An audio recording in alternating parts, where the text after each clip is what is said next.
जी का बेटा था अमित और बहू का नाम था अमृता।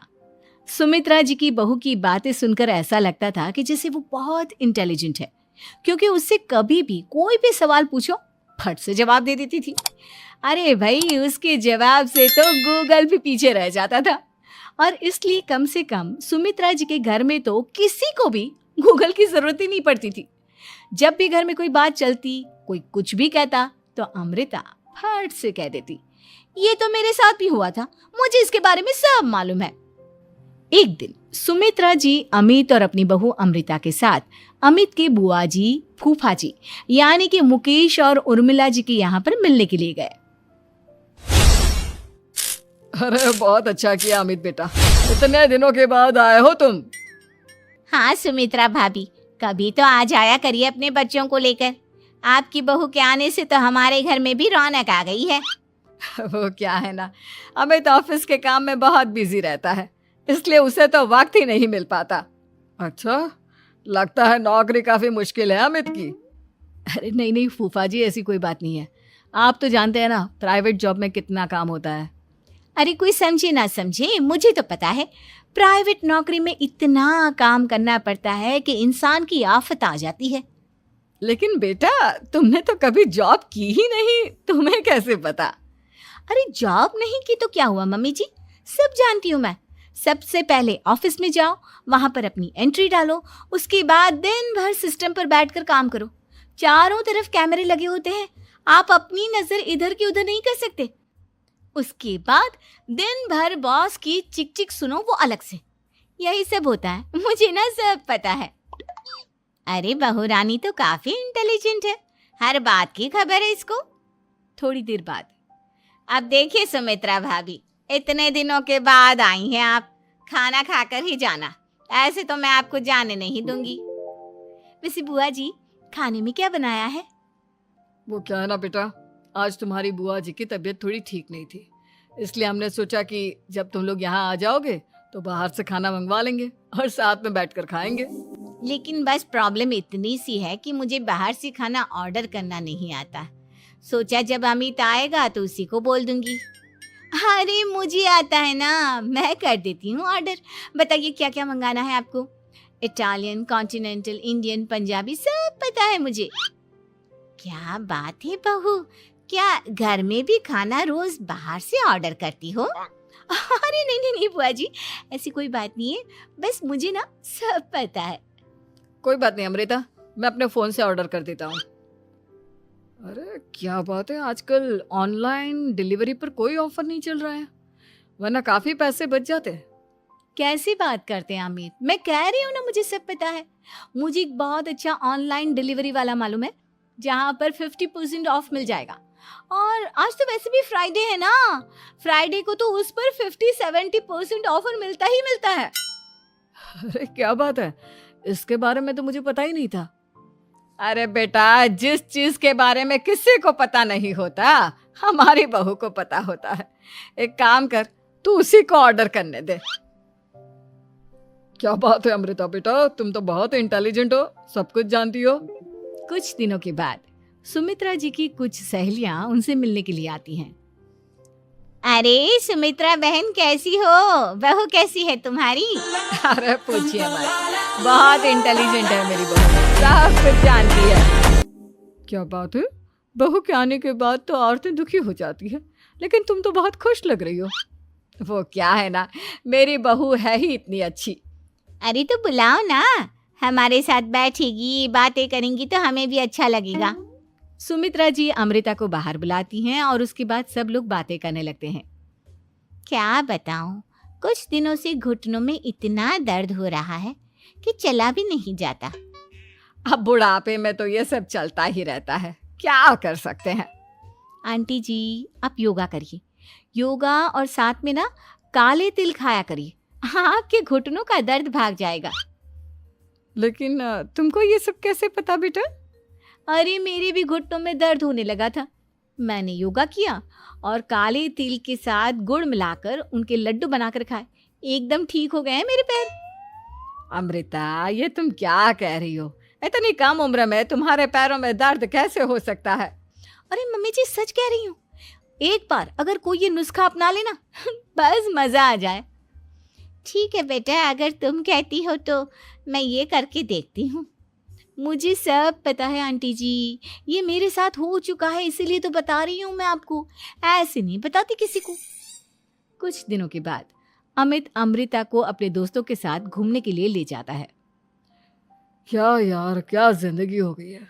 सारा दिन ऑफिस का काम करते रहो, अपनी हेल्थ पर तो ध्यान ही नहीं दे सकते। अरे क्यों नहीं दे सकते अपनी हेल्थ पर ध्यान, सब दे सकते हैं। इंसान चाहे तो कुछ भी कर सकता है। क्या बात है भाभी, आप इतनी श्योरिटी के साथ कैसे कह सकती हैं? अरे आजकल ना एक से एक एप्लीकेशन है मार्केट में, और जानते हैं उसमें कुछ एक्सरसाइज तो ऐसी बताते हैं जिन्हें आप अपने ऑफिस में बैठे बैठे, मेरा मतलब लैपटॉप पर काम करते करते भी कर सकते हैं। अमृता, ऐसी एक्सरसाइज के बारे में तो मुझे भी नहीं पता था, तुम्हें कैसे मालूम? अरे मुझे सब पता है, हर चीज की खबर रखती हूँ मैं, जानते हैं ना आप। लेकिन ऐसी कौन सी एप्लीकेशन है और ऐसी कौन सी एक्सरसाइज है भाभी? एक मिनट, मैं आपको अपने मोबाइल में दिखाती हूँ। अरे वाकई में भाभी तो सही कह रही हैं। देखो यार, इसमें कितनी अच्छी एक्सरसाइज दिखाई गई है। अपनी चेयर पर बैठे बैठे एक्सरसाइज भी कर लो, काम भी और हेल्थ भी। वाह भाभी वाह, मजा आ गया। लेकिन अमृता, तुम्हें इस बारे में कैसे पता? अब मेरे साथ जो चीज हो चुकी है उसके बारे में तो मुझे पता होगा ही ना अमित। मतलब तुम कब ऑफिस में काम करने गई जो तुमने ऑफिस करते करते एक्सरसाइज की? मैं जो किचन में काम करती हूँ अमित, घर के काम, वो किसी ऑफिस के काम से काम है क्या? बस मैं भी वो सब करते करते इनमें से कुछ एक्सरसाइज ट्राई कर लेती हूँ, इसीलिए मुझे सब पता है। सही है यार, तुम तो बहुत इंटेलिजेंट हो। कुछ दिनों के बाद, ये क्या है? एक दोस्त ने मेरे साथ एक मजाक किया है, लेकिन समझ में ही नहीं आ रहा। अरे बेटा, तो अमृता से पूछ लेना, उसके पास कोई ना कोई जवाब जरूर होगा। ठीक कहती है मम्मी जी, मैं सब जानती हूँ। लेकिन अमृता, ये थोड़ा मुश्किल है, सोच लो। मेरे लिए कुछ भी मुश्किल नहीं, दुनिया की कोई भी पहेली हो मैं चुटकी में सॉल्व कर लेती हूँ। अच्छा ठीक है, देखो मेरे दोस्त ने मुझे एक खाली पेपर दिया है और कहा है कि इस पर उसने मेरे लिए कुछ मैसेज लिखा है। अब एक बात बताओ यार, खाली पेपर पर, I mean, जिस पर कुछ भी नहीं लिखा हुआ, उसे मैं कैसे पढ़कर बताऊं? अरे बस इतनी सी बात, इसे तो मैं चुटकियों में सॉल्व कर दूंगी अमित। लेकिन कैसे बहू? इस पेपर पर तो वाकई में कुछ नहीं लिखा हुआ, एकदम खाली पेपर है, कैसे, क्या पढ़ोगी तुम? अमित, एक छोटा सा काम करो, जल्दी से एक मोमबत्ती लेकर आओ। अरे बहू, पेपर में आग लगाने का इरादा है क्या? नहीं मम्मी जी, इस पेपर पर अमित के दोस्त का लिखा हुआ मैसेज पढ़ने का इरादा है। अमित कैंडल लेकर आता है। अब ना बस इस पेपर को धीरे धीरे कैंडल के ऊपर घुमाते रहो, देखना 2 ही मिनट में मैसेज आपकी आंखों के सामने होगा।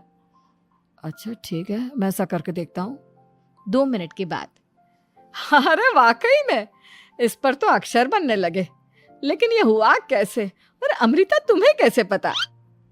बहुत सिंपल है मम्मी जी, अमित के दोस्त ने नींबू के रस से मैसेज लिखकर उसे सुखा दिया। अब अगर मैसेज पढ़ना हो ना तो पेपर को आग के सामने ले जाओ और लेटर्स अपने आप उभर कर आ जाते हैं। वाह बहू, लेकिन तुम ये सब कैसे जानती हो? अरे मम्मी जी, जब मैं छोटी थी ना तो अपनी सहेलियों के साथ ऐसे ही गेम खेला करती थी। ये तो मेरे साथ कितनी बार हो चुका है, मुझे सब पता है। थैंक यू यार अमृता, तुम्हारी वजह से हमें कुछ भी सोचने की जरूरत ही नहीं पड़ती, तुम सब कुछ बता देती हो। कुछ दिनों के बाद सुमित्रा जी को अमृता के प्रेग्नेंट होने की खुशखबरी मिलती है और सुमित्रा जी अमृता को डॉक्टर के यहाँ लेकर जाती है। देखिए सुमित्रा जी, आपकी बहू की तबीयत बिल्कुल ठीक है, किसी भी तरह की चिंता करने की कोई जरूरत नहीं है, लेकिन हाँ, उनको आयरन वाली डाइट खाने की बहुत जरूरत है। ठीक है डॉक्टर साहब, आप बता दीजिए मैं अपनी बहू को क्या क्या खिलाऊं ताकि उसकी तबीयत ठीक रहे और आने वाले बच्चे की भी। अरे मम्मी जी, इसमें डॉक्टर से पूछने की क्या जरूरत है, किशमिश है, अनार है, पालक है, ये सब खाना चाहिए, आयरन का लेवल बिल्कुल बराबर रहता है। अरे वाह, आपकी बहू तो सब कुछ पहले से ही जानती है। ये तो बहुत अच्छी बात है। देखो, आयरन के साथ तुम्हें कैल्शियम भी खाना होगा। जानती हूँ मैं, अगर आयरन की खाली सप्लीमेंट लेते हैं और कैल्शियम नहीं लेते तो बॉडी उसे अच्छे से एब्जॉर्ब नहीं कर पाती। सब पता है मुझे। बहू ये भी मालूम है? हाँ मम्मी जी, आप तो जानती है ना, मुझे सब पता है। आपकी बहू की बातें सुनकर अच्छा लग रहा है। मुझे ऐसी बहुत कम लड़कियां मिलती हैं जिन्हें इतनी नॉलेज होती है, सारे सवालों के जवाब देती है। और हमारे इंडिया में तो वैसे भी हालात बहुत खराब है। बिल्कुल ठीक कह रहे हैं आप डॉक्टर साहब, लेकिन मैं उन लड़कियों की तरह नहीं हूँ। बहुत ख्याल रखती हूँ मैं हर चीज़ का। और जानती हैं आप, हमारे घर में तो किसी को किसी चीज़ के बारे में गूगल करने की ज़रूरत ही नहीं पड़ती। बिल्कुल ठीक कह रही है अमृता। अरे कुछ भी पूछ लो, इसे सब पता होता है। अरे वाह, तुम तो बड़ी कमाल की लड़की हो। चलो, ये तो बहुत अच्छी बात है, लेकिन फिर भी डॉक्टर की सलाह पर पूरा ध्यान देना चाहिए। वैसे क्या चाहिए तुम्हें, बेटा या बेटी? अरे डॉक्टर साहब, कुछ भी हो जाए, बस बच्चा अच्छे से हो जाना चाहिए। मुझे तो दोनों में से किसी से कोई भी परेशानी नहीं। और सुमित्रा जी, आप? डॉक्टर मैडम, मुझे तो लड़के और लड़की में कभी भेद करने की आदत ही नहीं है। पोता आए या पोती, मेरे लिए तो दोनों एक बराबर है। सुनकर अच्छा लगा। वैसे आप जानती हैं, हमारे यहाँ पर तो लोगों को बड़ी बेचैनी रहती है ये जानने की कि पेट में लड़का है या लड़की, लेकिन विदेशों में ऐसा नहीं होता। हाँ, वहाँ पर तो सब कुछ पहले से ही बता देते हैं ना। ये भी कोई बात हुई भला? लेकिन तुम्हें कैसे पता कि वहां पर सब कुछ पहले ही बता देते हैं? अच्छा हाँ, तुम तो सब कुछ पहले से ही जानती हो ना। तुम्हारे साथ तो सब कुछ पहले से ही हो चुका होता है। नहीं मम्मी जी, ये तो मेरे साथ पहली बार हो रहा है, इसलिए मैं ये डायलॉग नहीं बोल सकती। अमृता की बात सुनकर सुमित्रा और डॉक्टर दोनों हंसने लगे।